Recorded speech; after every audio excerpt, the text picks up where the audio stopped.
Alrighty, so how are you doing, YouTube? I know it's probably been a little bit since we've sat down and done a video. It's been about 3 weeks since I've posted any long form content, but we're back here today to talk about kind of how training's been going recently and upcoming events we have for the channel with powerlifting. Also, figure I'd talk about the new look we got going on right now as well. But just to get right into it, obviously as you guys have seen, before coming out here to Virginia, we had some absolutely fantastic training. The last really good block, I hit 573 for a triple, a nice 415 bench. On top of that, I hit a 518-pound triple on deadlift as well. So we had a very high bar set for us going into doubles. And whether we hit that or not is a different discussion. Obviously, we've been doing kind of a conservative hard block kind of thing. So, nice conservative triple, nice hard triple block. The block prior to that, I hit at 551. Just to give you an example, we had a nice jump between. Mind you, that 551 was a PR in and of itself. So now we did finish up our first doubles block, and I tell you what, it didn't go very well. I'm not gonna lie to you. Being out here in Virginia, we were scheduled working 6 days. Working 5 10s and an 8, and about 45 minutes away from the gym. So my workload is significantly higher than it typically is, which is allowing me less time to focus on recovery. It's making it hard to get fuel in to make sure recovery and everything is on point. So it's been rough to say the least. I will say we had a fantastic block, fantastic momentum rolling into week 3, week 4. We'd hit a 515 easy double on the week 3, a 405 bench at an RP 7.5, 8. I felt like I almost doubled it on that day. Finished off deadlift I think at 480 on week 3 as well. Week 4, you can basically throw all that shit out the window. We had a very bad, very hard, rough single at 550 pounds. Which, switching back to the soft SBDs, obviously you guys know there's a little bit of an adjustment period between those two, the A7s and the soft SBDs. So it's going to take a little bit of time to get used to squatting with those again at the end of the day. I was able to still hit some volume PRs and stuff. Bench press, I got stapled, and I mean stapled by 395, which was very depressing, but at the end of the day, it is what it is. And then deadlift, it was honestly the anchor of the entire day. We ended up pulling a PR double on our conservative block with probably a rep or two in the tank at 525 pounds. So, and then not to mention 495 for a set of 4. So we had an absolutely fantastic result there, but everything else has definitely been suffering. So going into this block, I knew it was going to be very hard to be able to have our heads high after seeing some of those performances. Mental is a lot of what goes into powerlifting at the end of the day. And I feel like I'm a person that's very susceptible to the mental portion. You know what I mean? It's easy to crack under pressure when things aren't going the right way. And I definitely will say that's a little bit of what happened. But like I said, coming in this block, we are now officially in the hard doubles block, still in Virginia. Hopefully, ideally, we'll be going home this week, and hopefully for good. So hopefully this is the last SBD you guys see out in Virginia. At least I'm praying for it as well, because I'm getting quite tired of it, to say the least. But week 1, we started off, we hit 480-pound squat for the double. It was supposed to be RP 5 or 6. I'll probably post a video or cut this video somewhere so you guys can see the exact clips I'm talking about as I mention them. But it felt heavy. Even the walkout felt terrible. The unrack felt terrible. Pretty much everything about the squat did. Obviously, how it feels and how it looks are going to be two entirely different things. Being involved in powerlifting and seeing clips and seeing these things, I mean, that's the case. We did move on to hit a 435-pound set of squats for 5, which obviously we're still kind of just loading up. We're still constantly trying to build that workload on the back end of our top end, just to force that squat to grow, just to get better at being able to handle those heavier weights more regularly.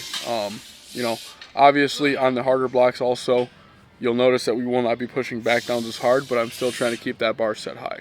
So last block we hit that PR in the back downs on both on both squat and deadlift. This block we're letting that top end shine and letting the back downs pull off for week 4. And then going into bench press and stuff, I mean, I can't bitch about bench press too much. We ended up hitting 370 pounds. for the top single. You know, that's pretty heavy in comparison to some of the more recent blocks that we've been doing for bench press. And I will say I think the heavier start has been feeling more comfortable, more consistent, and bench has just been feeling pretty solid these last couple blocks. So that is absolutely the least of my concerns. Our back down volume, I can't remember exactly what it was off the top of my head, but I want to say it was 290 pounds for 3x5, which bench press, it's one of those ones where I feel like, you know, if I kick myself pretty hard on a hard set of squats for my top set, I can usually force through. Same thing, like for my back down, same thing with deadlift. But in this case, man, bench, like just bench volume after a nice hard single sometimes, or just even a heavier single, gets kind of exhausting relatively quickly. So, you know, we got our work done there. And then going into deadlift, man, I was feeling good. You know, back was pumped up. I didn't even put one plate on the bar. Went straight to 2, and then 3, 4, top set. Off the top of my head, I believe we took 450 pounds for our top set of our top double. And it felt good, man. You know, I'm being very, very confident with how deadlift is. I have no doubt that I'm going to be a 600-pound deadlifter here soon. I'll be surprised if my deadlift doesn't continue to close the gap between my squat. Because it seems like my deadlift is going so much more exponentially, so much faster than the squat. And I'm not sure what the case is or what the reasoning is behind it. You know, I'm putting in the work. I'm doing what I can to get better at squatting.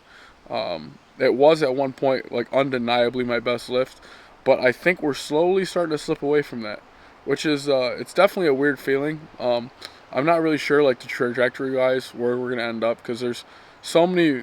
The problem is there's so many variables that lead into a good squat performance for me that it's hard to allow the stars to align there. But going on from there, you know, we hit a confident top double at 450. We did, I want to say 430 pounds for the set of 4. Again, we're setting that bar high for the back downs, but that is not the focus of the block. So the work is there, but we're making sure, you know, the gas is coming off the pedal towards the end of this block. And then we are officially going to be in our final 2 blocks before our next meet. Those will both be singles, and it'll be interesting to see what we're going to have in the tank, because it's hard to say. I have no idea really what I'm looking for at the meet. I just know I want a great performance. I'm not worried about locking in any specific numbers. I just want a 9 for 9 day, and I want to have a good performance, because the last opportunity I had to step on the platform was, in my opinion, quite disheartening. You know, that one hurt a little bit. I don't feel like it even remotely represented what I'm like physically capable of on the platform. You know, because I've totaled like 710 kilos, like almost conservatively, and I think I've only hit 688 in the competition now. You know, it's a hard one to wrap your head around sometimes, but mentally I'm just making sure that I'm doing what I need to do the best to recover, to get stronger, make sure I'm eating good. Like, I'm trying to keep all of my variables as tight knit as possible, but as I said, with all the externals going on with work and, you know, being away from home, being away from the family and stuff, it's definitely stressful. So I feel like when we go back to Michigan, we're gonna bloom, man. You know, I got very, very high hopes, and I know things will take care of themselves. You know what I mean? We put all this work in, and I just know it'll take care of itself. It'll show up where it needs to on meet day. So, and forgot to mention, the whole joke about this was just that Virginia had won, and I officially crashed out. It officially broke me. Obviously, I'm just joking.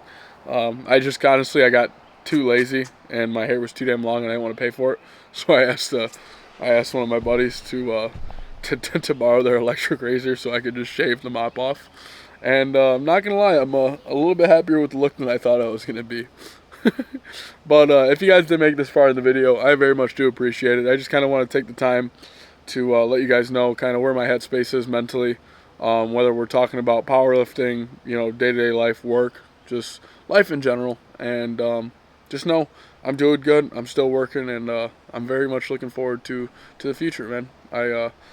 I'm pursuing coaching to the best of my ability. I'm pursuing the platform. I'm pursuing a lot of stuff. So, you know, as long as we're still focusing to continue to get better every day, then there's no reason not to be happy. And sometimes when you're working towards goals like this, or as important to this as important to you as this, it's easy to lose sight of that. So just keep the fact, you know, keep an eye on the fact that you're making progress and you're still working. So like I said, I will see you guys on the next video.